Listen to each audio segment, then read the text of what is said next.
మకర సంక్రాంతి. మకరం అంటే మకర రాశి, సంక్రాంతి అంటే ట్రాన్సిషన్.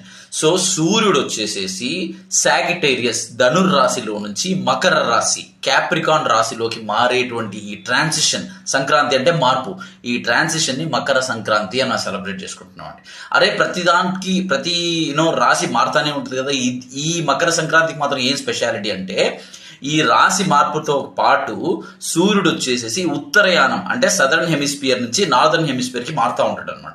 ఈ సంక్రాంతికి ఇంకో పేరు ఏంటంటే డిఫరెంట్ స్టేట్ లో ఉత్తరాఖండ్ లో ఏమని సెలబ్రేట్ చేసుకుంటారంటే ఉత్తరయాన్ అని సెలబ్రేట్ చేసుకుంటారు. అలా ప్రతి స్టేట్ లో ఈ మకర సంక్రాంతి రోజుకి వేరే వేరే పేరుతో డిఫరెంట్ ఫెస్టివల్ ని సెలబ్రేట్ చేసుకుంటూ ఉంటారండి. సో ఈ రాశి మార్పు అండ్ అదే సమయంలో ఉత్తరయాన్ అంటే సదరన్ హెమిస్ఫియర్ నుంచి నార్దర్న్ హెమిస్ఫియర్ కి ఈ రెండు మార్పులు ఒకే కోఇన్సిడెంటల్ గా జరుగుతున్నాయి కాబట్టి ఈ సంక్రాంతి ఫెస్టివల్ అంత విశేషంగా సెలబ్రేట్ చేసుకుంటాం. రైట్, ఇది నేను తెలుసుకొని చెప్తున్నటువంటి విషయం అండి. ఒకవేళ ఏదైనా నా తప్పు చెప్పుంటే దయచేసి పెద్దలు మన్నించాలి. Thank you so much.